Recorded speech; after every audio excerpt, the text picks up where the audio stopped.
Assalamualaikum warahmatullahi wabarakatuh. Nusantara dengan berbagai keindahan dan keragamannya, dengan jumlah penduduk yang begitu banyak, dan tersebar di hampir setiap penjuru, belum lagi kekayaan alam dan hayati yang terkandung di dalamnya.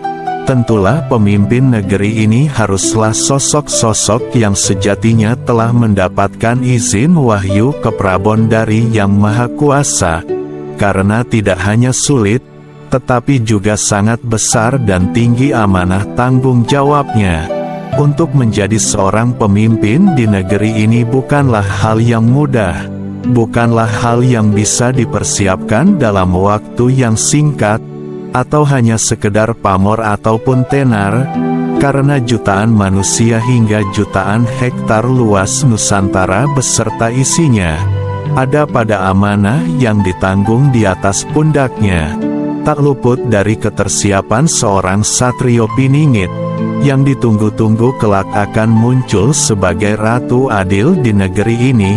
Tempaan demi tempaan kehidupan yang dilaluinya sejak usia belia, hikmah demi hikmah yang harus direnunginya, kebahagiaan akan ketertuntasan satu persatu setiap tugasnya.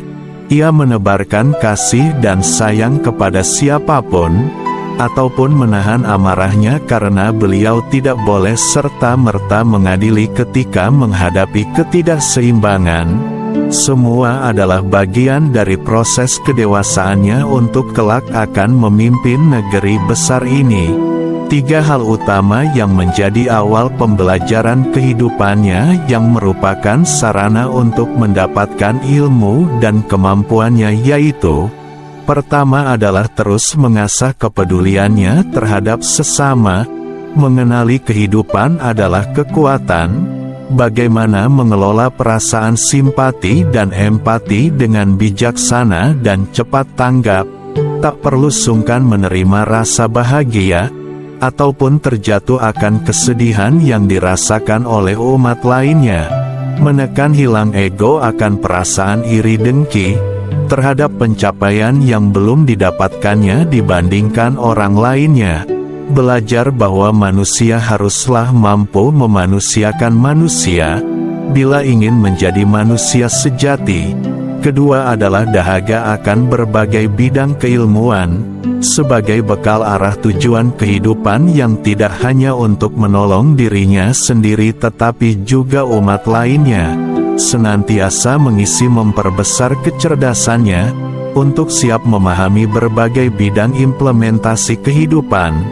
Karena beliau sadar bahwa ilmu yang baik dan benar akan senantiasa terbawa hingga kapanpun juga, maka beliau tak pernah merasa lelah dengan belajar dan terus belajar, dengan terus mengurangi isi gelasnya, agar mampu menampung ilmu baru dengan rendah hati.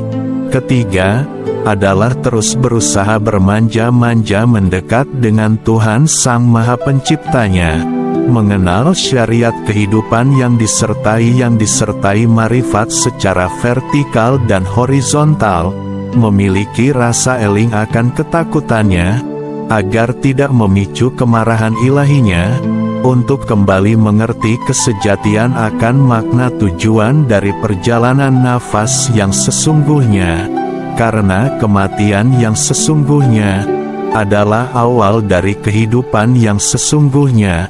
Ketiga, hal tersebut membutuhkan waktu yang sangat lama untuk membentuk karakter seorang satria sejati, yang kelak akan menjadi pemimpin yang dicintai sekaligus disegani oleh pihak manapun, karena ketiganya membutuhkan nur yang menerangi setiap aspek perjalanan kehidupan.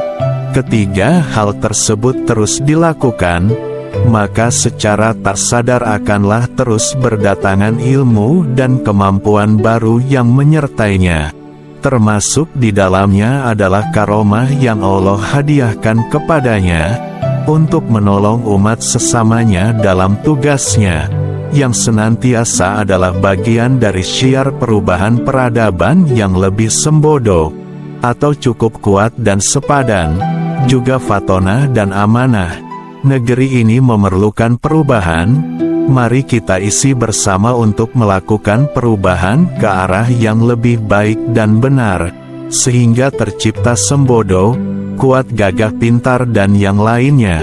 Semoga Anda semua kelak akan menjadi satria-satria pilihan Tuhan, untuk bersama-sama menegakkan kebenaran dan kebaikan bagi siapapun, didasari dengan ilmu dan kemampuan yang diberkahi oleh Tuhan Yang Maha Mulia, demi kehidupan yang lebih baik di negeri ini. Kata-kata pengayom mempunyai arti melindungi, memayungi, menjaga, memelihara. Pengayom ini biasanya adalah tugas dari lembaga-lembaga yang memang bertugas atau mempunyai fungsi untuk mengayomi atau melindungi rakyatnya dari berbagai masalah.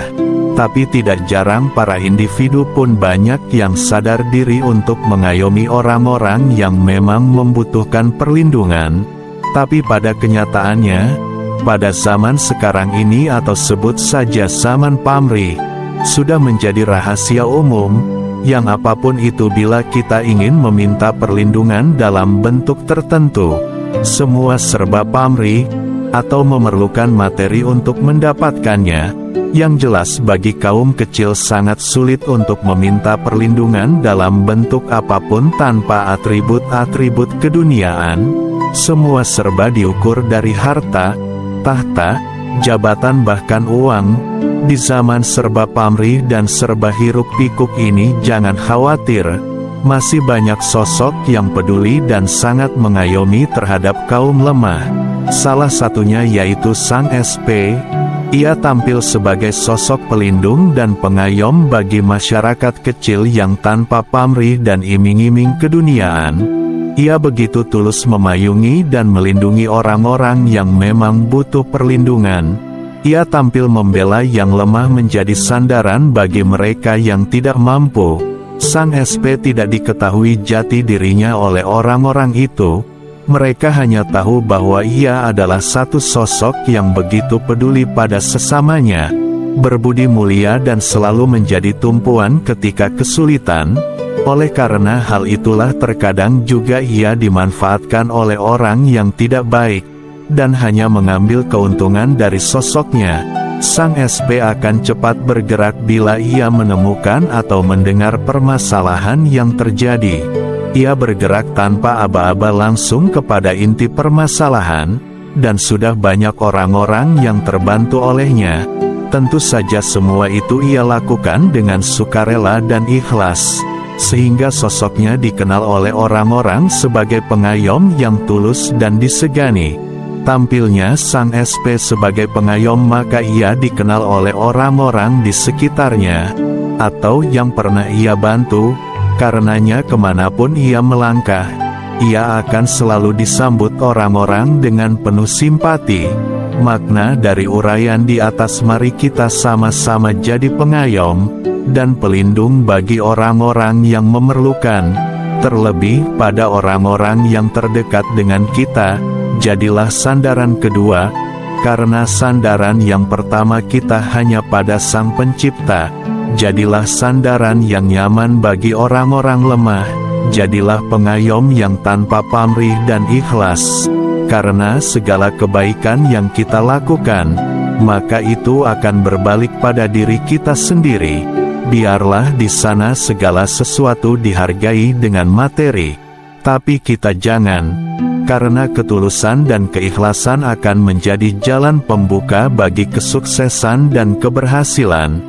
Lindungi yang lemah agar kita semakin kuat, karena lidi satu helai tidak akan berguna bila dipakai, kecuali ia bersatu dalam ikatan kebersamaan. Maka lidi akan menjelma menjadi sesuatu yang bermanfaat untuk merapikan, membersihkan, dan mengamankan.